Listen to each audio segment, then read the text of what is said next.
Now we're going to make one of the most mysterious, but one of the easiest to make herbal preparations, tinctures. People wonder, what are they and why are they so good? All a tincture is what's called a fluid extract, meaning that we're using some type of liquid to extract the medicinal properties of the plants. Unlike a tea where we use water alone, with a tincture we might use something different. We might use an acid like acetic acid, which is vinegar. Vinegar will extract certain properties from certain plants. But the best tincture base is alcohol, some type of mixture of alcohol and water. And the best alcohol to use is ethyl alcohol, which means grain alcohol. And one of the easiest, simplest, cheapest ways is just vodka. This is what herbalists have been using for years. This is vodka, and vodka by law can only be ethyl alcohol and water. Now, what percentage of alcohol is in this? This particular vodka here is 80 proof. If you divide proof in half, you have the percentage of alcohol. That means that this vodka is 40% alcohol and 60% water, and that's fine. Dr. Christopher used alcohol like this for years. Sometimes you can even buy alcohol like this. This is Smirnoff's Blue Label. This is 100 proof. If you divide that by 2, that means it's 50% alcohol and 50% distilled water.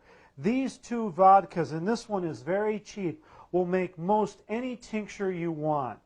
If you want a little stronger alcohol, in some states you can buy Everclear, and this ranges from 150 proof, which is 75% alcohol, all the way almost up to pure alcohol, 190 proof. This is only available in certain states, and it's not necessary. If you're going to use this, you might want to use this for resinous plants.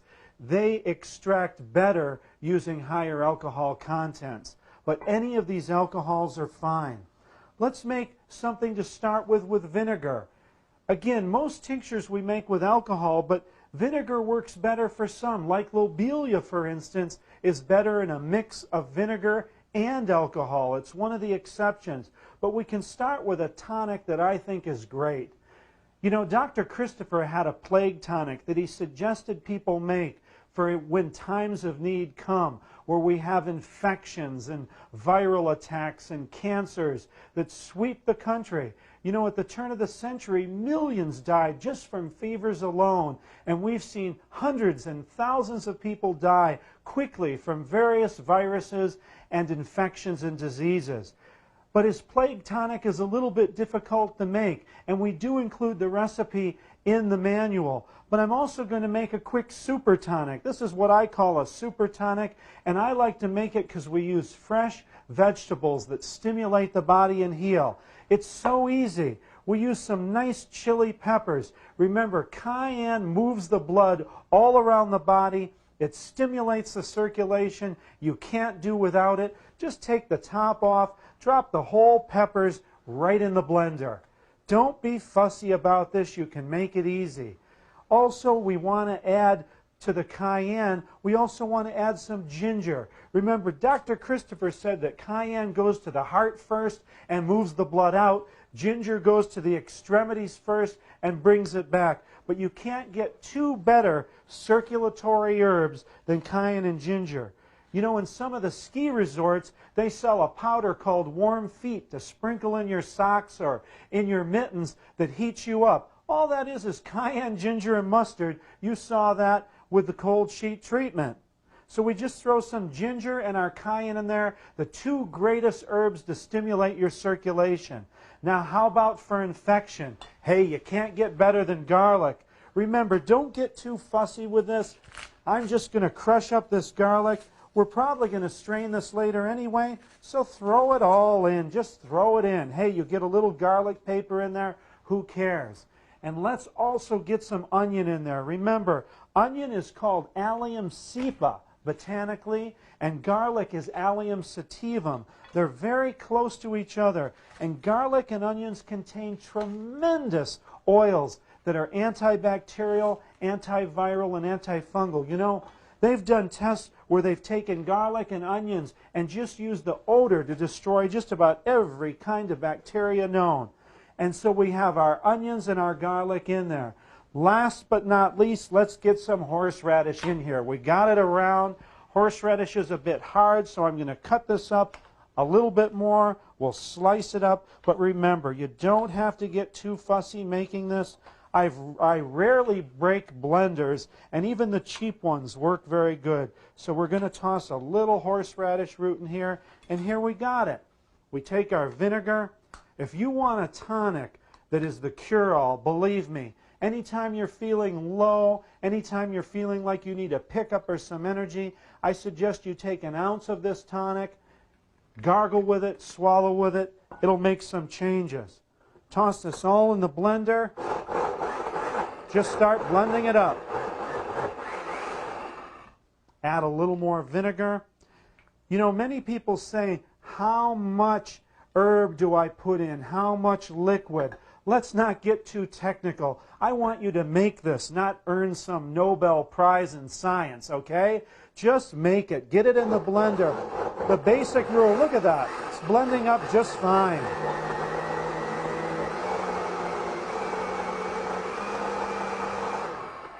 That's perfect just like that. The basic rule is don't skimp. When you take any vessel, when it settles, I would like to see it at least 3/4 of the way full with your chopped herbs, whether they're fresh or dried, and only about the quarter at the top will settle and you'll just have liquid. Remember that. Most of the companies that are making these preparations are using 1/10 or 1/4 only filled with herbs, and the rest is the base. It doesn't make it strong enough. Put plenty of herbs in there. This is cheap and it could save your life. Don't be frugal with this. You're talking about a tonic that's going to improve your health. Take a look at this. We just have a mash here. Now we can add more vinegar to this, because we have a lot of vegetable matter in there.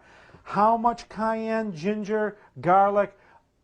Equal parts of cayenne, ginger to stimulate that circulation, equal parts of garlic and onion to destroy that bacteria, that virus, that fungus, and the horseradish to move it up to the head.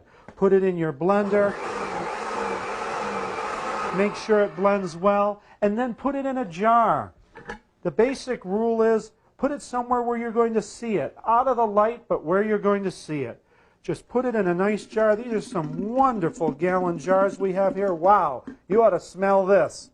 I'm telling you, this will clear your sinuses out for the next year. Put it in a jar, and just put it somewhere where you're going to see it, and every day when you walk by it multiple times, just shake it up. Just shake it up. Keep it where you can see it. Shake it all the time. This is a great super tonic to improve your health.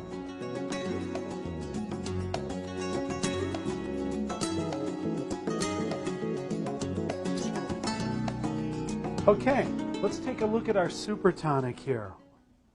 This is just about perfect. Remember, shake it every time you walk by it and see it. If it settles, you don't want more than the top quarter being just liquid. You want it filled with those healing herbs. And when you're done, when the 14 days are up, you can strain it out if you want and just take that liquid and use it. You can also, I have friends that just leave it like this, kind of like applesauce, and spoon it down that way. Generally speaking, with a tincture, we want it to at least go for 14 days. Do you know that many great herbal companies, supposedly great, use a super 3-day extraction process? It's a bunch of crap. It's unbelievable how pathetic those herbal products are. 14 days is our minimum.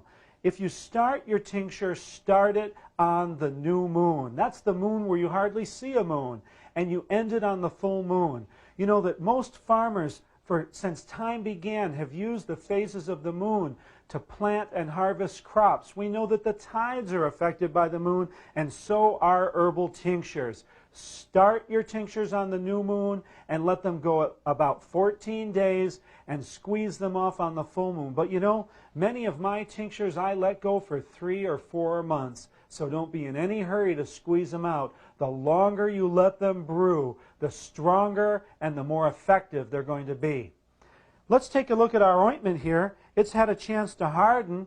Here you can see it. There's our ointment in the jar. And you can see that we have a nice consistency here. As I run my finger through it, we take it out, and there we have it, our herbal ointment. It's so easy to make. Okay, let's take a look at how we're going to begin to make a couple tinctures. You know, many people think that they need to use dried herbs to make tinctures, but some of your most strongest tinctures are made using fresh herbs. But you can use dried and or fresh, because remember, there's no oil involved here. So with the fresh plants, even though they have a liquid content, it won't affect the alcohol or your tincture at all. So I'm going to make a couple tinctures. First, I'd like to make a lobelia tincture. And we have our lobelia that we sampled before, and we're going to put it in the blender. We can put the stalks right in here. I'm just going to break it up a little bit so it all gets right down in there. Now for a stronger tincture, we could just use the pods, but I have all these pods right here in the bottom that I'm going to add in. Now you gauge the amount of alcohol that you use by the amount of herb that you have. We have very little lobelia here, so careful not to add too much alcohol, because remember, we want the herbs to be at least halfway up when that jar settles. Halfway up, if not 3/4. Remember, with lobelia, we're talking about saving people from asthma. We're talking about dilating those bronchial tubes when a person's turning blue and drowning on their own mucus. Let's not cheapen here and add too much alcohol and then be sorry that our relative died because the tincture was too weak. So go ahead and just add a little bit to start. We'll blend that and see how it looks. Let's blend it up.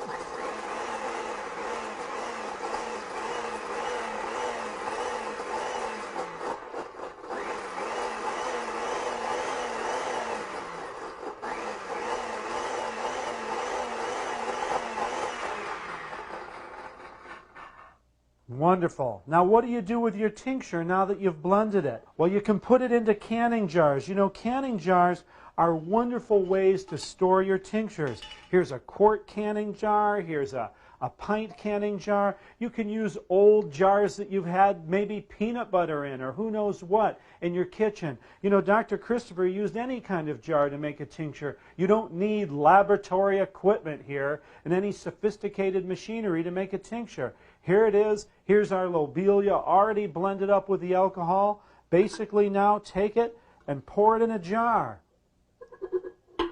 and see where we're at. We can add a little more alcohol to that. If that's all the herb you have, that's all the tincture you can make. And Sandy, I'm going to ask you to clean this out for me, please. Okay, you can just use any jar. Here we're using canning jars. Pour your tincture in, and you do the same. Shake it up. Okay, every time you go by it. We only have a little tincture here. You make little tinctures in little jars and big tinctures in big jars. Shake it constantly. It goes with the moons, the new moon to the full moon, and then you strain it out. And we do the same straining method as we did with the ointment, a nice piece of unbleached cotton into a glass bowl. And Hillary, could I get you to strain this for me? And Sandy, I'll take that blender back and we'll make ourselves another tincture here. And then we're going to taste them and see what we have. Let's make a fresh tincture now. Now we happen to have all these chilies here. Why not? Why don't we make a cayenne tincture? And it's so easy to do. I'm just going to drop these cayenne peppers right in the blender. Oh, you can pull a few stems off. Hey, if you don't, you don't. It doesn't matter. Why not maybe, hey, let's add a little ginger. It's sitting right here. Two of the greatest herbs for the circulation in the heart. Hey, the #1 killer in the United States is heart disease. Over 1 million people a year die from it. We'd have a lot less heart disease if people used more cayenne and ginger.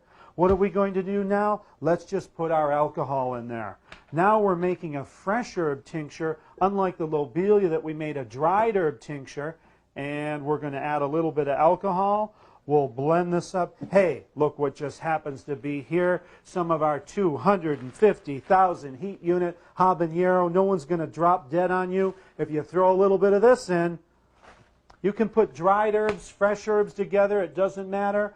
A little more alcohol on that. Woo! I can smell that. and let's see what happens.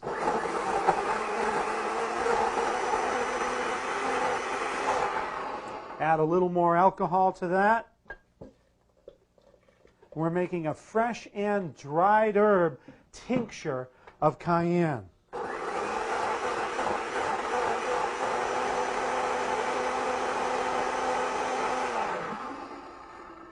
Oh, this looks good.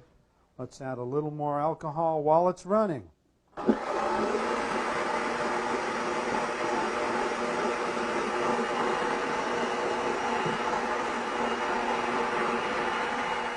Achoo! And that's what you're supposed to do when you breathe cayenne. Get a good sneeze going.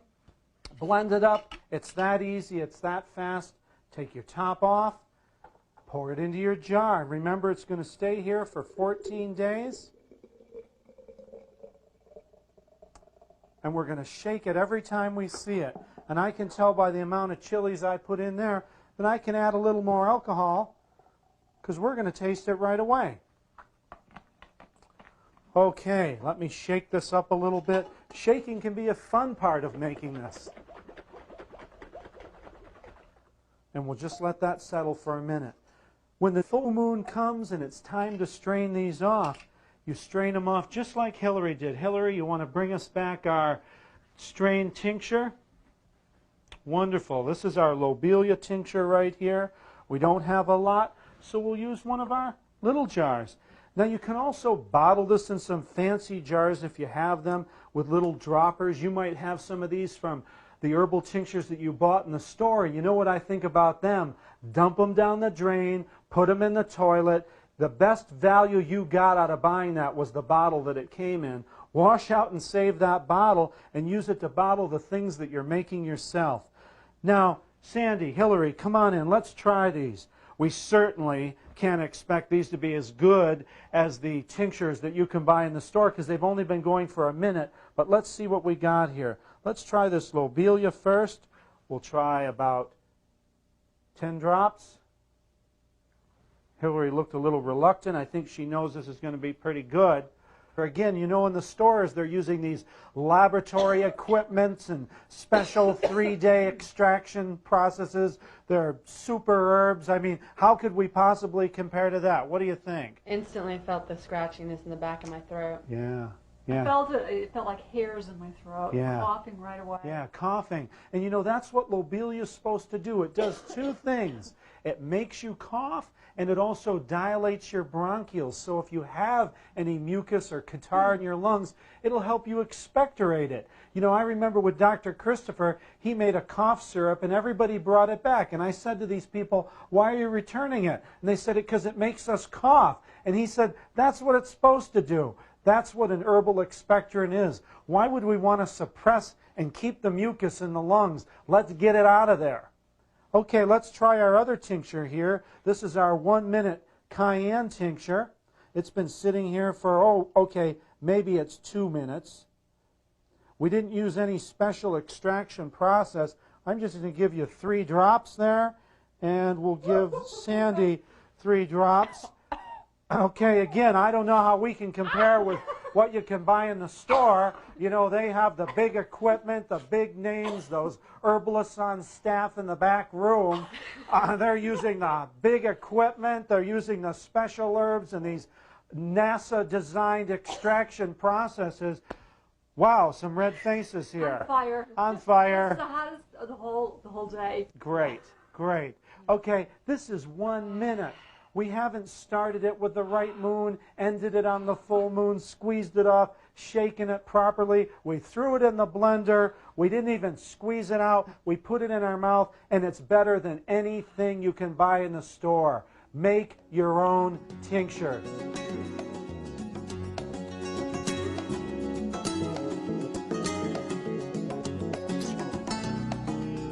You know that you've heard me endlessly talk about the importance of having a juicer. Remember, I've told my cancer patients on the way home from my office, you better buy a juicer or I won't even work with you. If you want to know what the #1 tool is for your healing, it's making and drinking your own fresh juice. This juicer happens to be the champion, and in the manual we tell you how to get this juicer. Now there's a lot of juicers on the market. Some of them actually hold the pulp inside, and when you juice they fill up. But you know, after about a quart of juice you have to stop, clean it all out. The bottom line is you'll get bored with that. You won't want to do it. You'll throw it away or put it in the cupboard with everything else that hasn't helped you get well. This juicer is easier to use. It's called a pulp ejector. The juice comes out one place and the pulp out the other. I can juice from now till doomsday without stopping. We can make gallons of juice.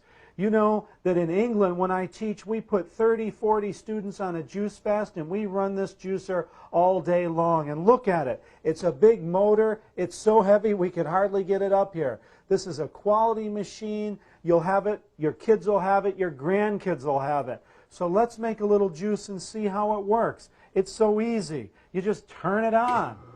Basically, we're going to make some carrot juice, and all you do is put the carrots into this funnel and press them down. Your juice flows out through the bottom, and the pulp will eventually come out right through the end. Now sure, there may be better juicers. I know that the Norwalk juicer is wonderful. It'll bring out double the minerals and vitamins maybe that this one will. But it's $2,000, and most people just don't have or will spend that kind of a money on a juicer. This one does the job. Believe me, it's a great juicer. And that's all there is to it. You put the beets, the carrots, the greens, anything you want through here. It'll turn it into juice. You have your pulp left over. You can cook with that pulp. You can compost it. You can do anything you want. And here you have it, ambrosia. This is it, carrot juice. One of the greatest healers you can have. Oh, there's nothing like fresh juice. You know, 10 minutes from now, this juice will have less nutrients and it won't taste anywhere near as good. And I know some of you say, ooh, carrot juice. It's one of the sweetest juices. This tastes so gorgeous. If you want to build your blood, get these beet greens in here. You know that beet greens have almost 3 times the iron of the beets themselves. Get those greens in there, get the carrots in there. I've raised people's hemoglobin counts, doubled their hemoglobin counts in 24 hours with juices.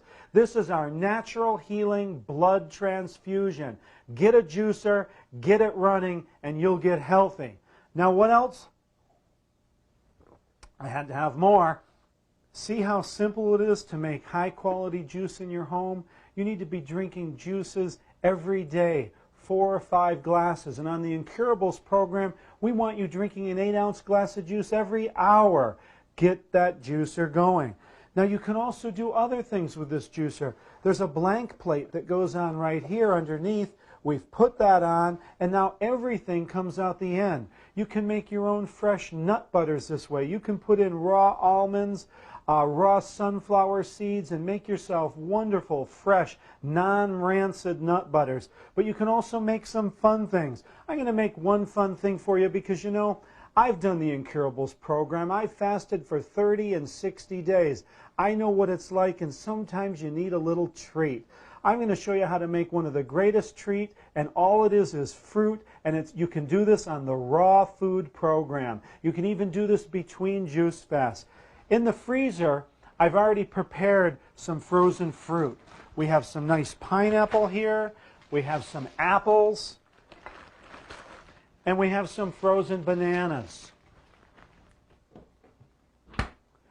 All we're going to do is put frozen fruit right through this juicer, and you'll be amazed what comes out. It's going to be like soft serve ice cream, but it won't make you sick, it'll make you healthy. Let's turn it on. One of the keys is bananas. You just run the bananas right through.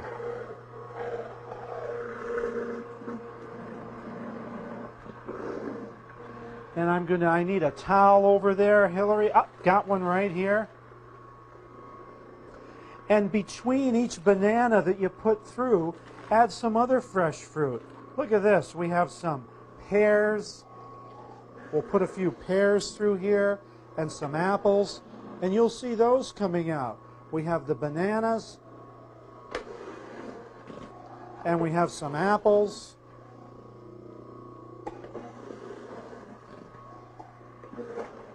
And we even have some pineapple down here. You can take any fruit, just cut it up, clean it, make it the size that it'll fit through here. The bananas naturally will. And then just press it right on down through here. We'll even add one more banana. Look at that.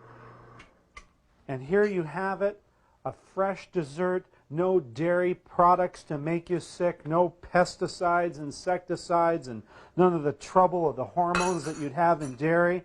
Here you have your fresh frozen dessert, bananas, there's apples in there. Here's our pineapple. Let's taste it. I'm going to take a break now and finish this. I'll tell you, this tastes great, and it's something you can do on the raw food program. Give yourself a little treat.